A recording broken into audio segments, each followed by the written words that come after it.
Hello, viewers, and welcome to the channel Time to Change Me in 10 Minutes. My name is Salome Maku Amasa, and I'm your lecturer for today. Today, we will be looking at Unit 1, Chapter 1, and on the topic Thoughts That Disappear, Thoughts That Survive. Lovely viewers, as we live our lives, there are many times we receive so many thoughts, but I would like to say, not all the eggs that is laid by the mother turtle grows to become adult turtles. If all the eggs should grow and become baby turtles, then the whole ocean will be filled with turtles and there will be no space for water. Likewise, a woman's body creates about 500 eggs in her lifetime, and then a man's sperm is in the millions of hundreds. If all the sperm or all the eggs should fertilize, then the whole world will be filled with people and there will be no space or place for movement. Lovely folks, let's look at the thoughts that disappear in our hearts. When the mother turtle lays its egg, the baby turtles hatches the egg and they crawl to the ocean. But along the way, some are destroyed by seagulls, lizards, and also some reptiles. Even though some of them get to the ocean, but they are destroyed by predators. Lovely folks, in the hundreds of eggs that the adult turtle lays, only one can survive. This is same as our thoughts. We have so many thoughts that comes and goes in our hearts. Some thoughts like, I want to eat, I want to live well, I want to fall in love, I want to do this, I want to do that. So many thoughts comes and goes, but not all of these thoughts settles in our hearts. Even if a woman creates eggs and the eggs do not meet sperm, it does not form a baby. And even if it fertilizes, it does not mean the baby will grow and become healthy. In our hearts also, we have some thoughts that we conceive, but it does not mean all these thoughts grows to become healthy or they being accomplished as we think. Lovely folks, let's look at the thoughts that survive in the heart. In the process of receiving thoughts, some of these thoughts appears to be good, so we do not throw them away. So these thoughts disappear and settle inside the wall of our hearts. This process is like a fertilized cell in a woman going through cell divisions.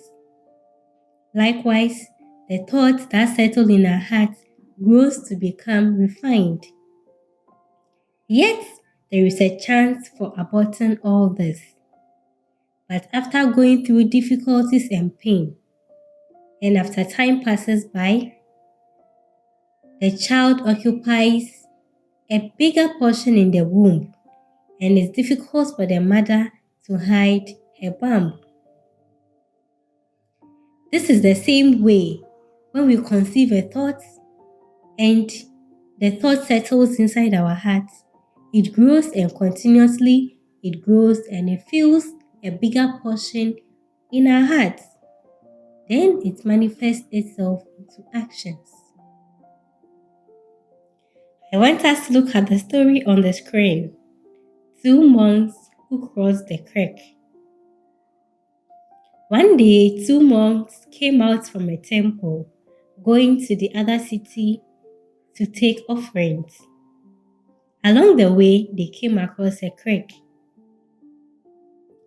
In the olden days, there are no bridges over a creek.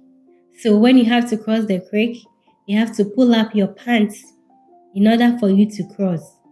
But nowadays, creeks are covered with bridges. When these two monks got to the creek, the current was so strong. So when they turned, they saw a beautiful young lady standing by the creek. So one of the monks turned to the lady and asked, "Hello, young lady, do you want to cross the creek?" She replied, "Yes." So the monk told the young lady, Okay, you get on my back. In the olden days, it's a taboo for Korean young lady and a young guy to be seen after the age of 7. So the young lady found it difficult for her to go on the back of the monk. But if she did not go on the back of the monk, she will stay behind the creek and they will cross over. So she thought to herself, what should I do? How can I cross? So anyway, she went on the back of the monk and they crossed the river. When they got to the other bank of the river, the monk laid the lady off and he said, okay, farewell. And the lady responded, thank you. As the two monks continued their journey, going for their offering, one of the monks who was behind the one who carried the young lady continuously said, why did you carry the lady? You know it's a taboo for monks to carry ladies or to be seen around with ladies. Why did you carry her? Supposing the chief priest who should see you carrying this young lady, how do you want him to feel? But the monk who was leading the way did not respond. He said nothing but continued his journey. After a short while, the monk who was behind asked again, you only like ladies. You only think about ladies. You do not think about Buddha. All you think is to carry ladies. All you think is about women. That is why you made a woman go on your back. Why would you do this? You do not respect even the Buddha. Why do you do this? Continuously, the other monk tried persecuting the monk who carried the lady. Yet, the monk did not reply.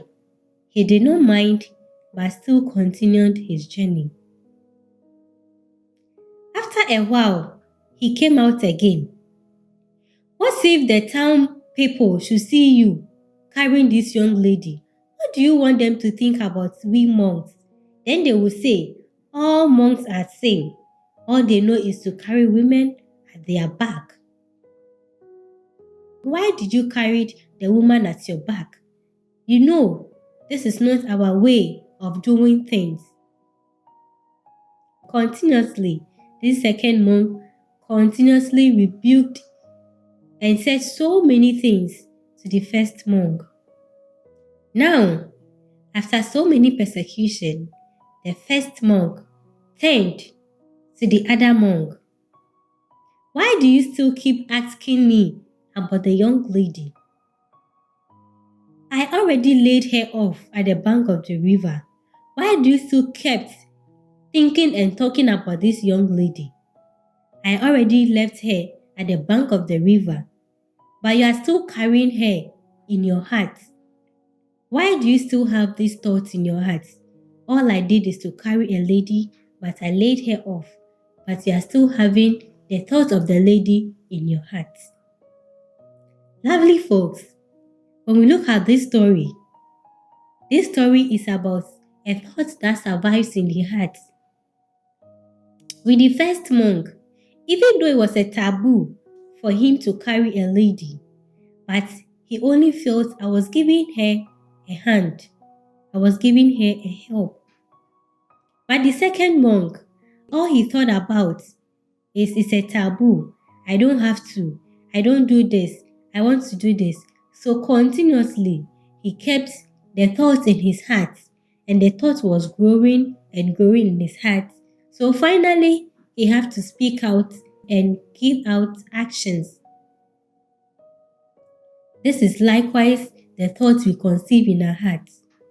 Some of the thoughts can come and go, but those that we allow inside our hearts, they continuously stay and they destroy us.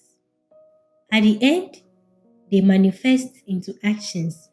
So, mostly what we have inside us, they are the things we see on the outward. We can have thoughts, but we have to know Which thoughts am I keeping? Which thought is going to destroy me? Lovely folks, today we looked at thoughts that disappear, thoughts that survive. The thought that survive will continuously destroy us and will show on the outward. Thank you, and don't forget to subscribe to the channel Time to Change Me in 10 minutes. Thank you.